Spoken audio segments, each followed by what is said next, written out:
Today's trade में कल हमने आपको बताया था हिमाद्री केमिकल, और आप देखिए कल स्टॉक का मूव 12-13% के उछाल के साथ दिन के उच्चतम स्तरों पर स्टॉक की क्लोजिंग हुई और एक ऐसा स्टॉक आज भी चुना गया है। बताइए वीरेंद्र, आज का शेयर कौन सा है? जी देखिए, हिमाद्री केमिकल दीपाली टेक्निकल्स बोल रहे थे कि भैया मैं चलने वाला हूँ और वही हुआ। और मैंने आपको एक और चीज बताई थी कल कि इस वक्त बाजार का मूड क्या है, याद रखिए थीम क्या है, बाय स्ट्रेंथ। आपको स्ट्रेंथ पे दाव लगाना है और मेरी थीम क्या है कि जब भी आप मेरे स्टॉक का चुनाव करें उसको खरीदें, पहला रूल ये है कि यू विल नॉट पे हाई इंपैक्ट कॉस्ट। मैं बड़ी इंपैक्ट कॉस्ट नहीं दूंगा। 31 रुपए का स्टॉक है, 31 पे 50 पे मिल गया तो ठीक है, 33 का स्टॉक नहीं लूंगा। तो इंपैक्ट कॉस्ट हमें बिल्कुल पे नहीं करनी है इस मार्केट में, याद रखिएगा। आज मैंने क्या स्टॉक लिया है, क्यों लिया है? आज एक्शन कंस्ट्रक्शन लिया है। देखिए कल ये स्टॉक चल रहा था, वॉल्यूम्स की कोई दिक्कत नहीं है, तो बेहतरीन वॉल्यूम्स पैटर्न है इसमें, इंपैक्ट कॉस्ट का कोई अगर आप देखिए मैटर नहीं है। इसको आप इंट्राडे पे मत देखिए, और शायद मेरी जो लिमिटेशंस है कि मैं आपको स्क्रीन पर सिर्फ ईयरली चार्ज दिखा सकता हूँ। प्लीज़ दीपक एक बार ईयरली चार्ज दिखाइए। कल मैं आपको बताऊँ, अब मैं इसके डेली पे एम्फेसाइज नहीं कर रहा हूँ, मैं ना इंट्राडे चार्ट्स पे एम्फेसाइज कर रहा हूँ। मैंने इसके वीकली चार्ट्स पे कल बातचीत शुरू करी, देखना शुरू करा।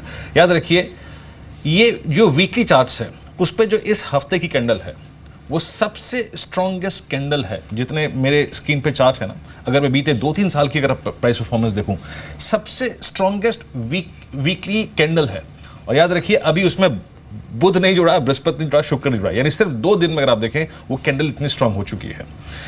अभी सिर्फ अगर मैं 2 दिन के वॉल्यूम्स देखूं तो ये 2015 और 16 का, 2015 का सेकेंड हाफ और 16 का अगर आप देखिए 6 महीने, सबसे स्ट्रॉन्गेस्ट वॉल्यूम वीक है। तो ये कुछ डिफरेंट हो रहा है। बाजार इंफ्रास्ट्रक्चर को कल पकड़ रहा था, कल इसने साथ साथ एक्शन कंस्ट्रक्शन जो कि इंफ्रास्ट्रक्चर इक्विपमेंट बनाती है कंपनी, उस पर जोर दिया। तो ये वॉल्यूम्स और टेक्निकल पैटर्न्स जो था वो कुछ डिफरेंट था। अब मैं कुछ देर के लिए इसके डेली चार्ट्स पे आता हूँ। पहली चीज़, वीकली पे शानदार डेली चार्ट्स पे अगस्त के बाद, अगस्त 2016 के बाद ये सबसे स्ट्रॉन्गेस्ट वॉल्यूम डे था कल का दिन, यानी लगभग 38% डिलीवरी मार्क हुई स्ट्रॉन्गेस्ट वॉल्यूम के दिन।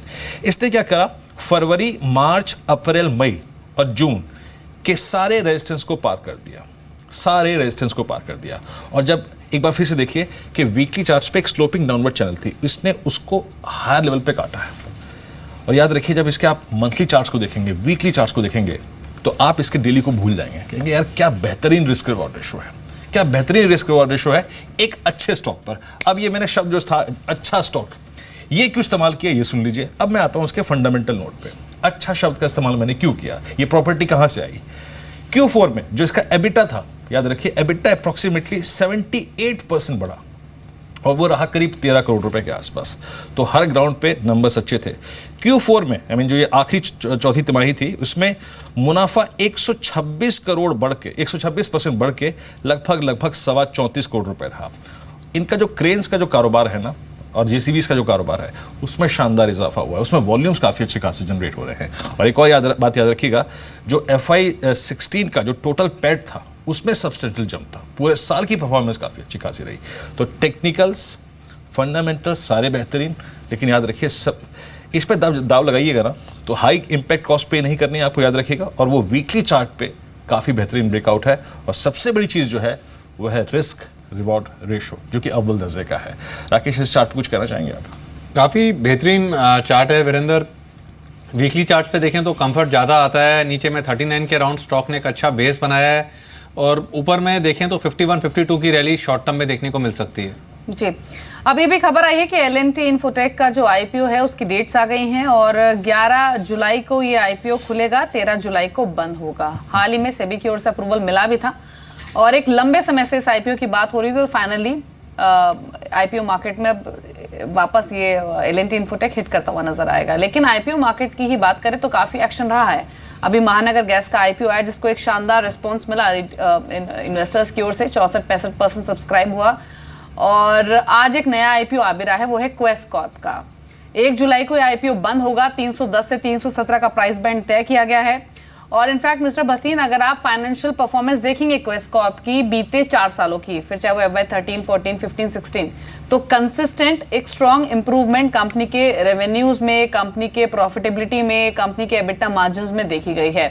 और जो इसका डायरेक्ट कॉम्पिटिटर है टीम लीज, अगर उससे कंपेयर करें तो बिजनेस पर्सपेक्टिव से, फाइनेंशियल पर्सपेक्टिव से और वैल्यूएशन पर्सपेक्टिव से भी ये बेटर प्लेस्ड है। लेकिन आपकी राय क्या है? आप क्या इस आईपीओ में सब्सक्राइब करने की सलाह दे रहे हैं या फिर नहीं? और इसी के मद्देनजर थॉमस कुक पर आपका क्या नजरिया होगा, जिसका मेजॉरिटी स्टेक है क्वेस्कॉर्प में? दीपाली, पहले as a disclosure, India Infoline is one of the lead managers for this issue और हमारी तरफ से बड़ा स्ट्रॉन्ग रिकमेंड है टू सब्सक्राइब। दूसरा, आपने कहा थॉमस कुक के ऊपर क्या नज़र है। थॉमस कुक आपको समझ होनी चाहिए कि is also a play on a large part of its business comes from UK and Europe. तो उसमें उसका जो फॉरेन एक्सचेंज हेजेस है उसके ऊपर थोड़ा सा दारोमदार रहेगा, but this is a quality paper IPO और हमें लगता है this will be fully subscribe many time. तो ये इसमें इन्वेस्टर को ज़रूर पैसा लगाना चाहिए। ऑल्सो जो आपके पास आपने बाकी अभी कहा था महानगर गैस, ये बहुत अच्छे पेपर आ रहे हैं और हर इन्वेस्टर को ये मौका चूकना नहीं चाहिए, क्योंकि हमें लगता है 2017 में मार्केट एक बहुत बुलिश अंडरटोन में हो जाएगी। तो don't miss out on quality paper. एक और मैं सजेस्ट करूंगा, आरबीएल बैंक, रत्नाकर बैंक, इसमें भी आने वाले आई थिंक इस महीने या अगले महीने एक बहुत बड़ा आईपीओ है, वो भी पॉजिटिव है। और साथ में आपने एल&टी इन्फोटेक का भी जिक्र किया। ये सारे बहुत पेडिग्री नाम हैं और इनमें सब में सब्सक्राइब है हमारी तरफ से। चलिए, इस बीच में देखिए एक स्टॉक और दिखाता हूँ। और मैं देखिए ये मत सोचिएगा कि रोज़ बात करता हूँ तो कोई इन्फ्लुएंस इसलिए नहीं हूँ क्योंकि यहाँ पर बहुत दिनों बाद एक ब्रेकआउट की संभावना है, एंड दैट इज M&M। याद रखिए, इस स्टॉक ने बहुत बुरा दौर देखा।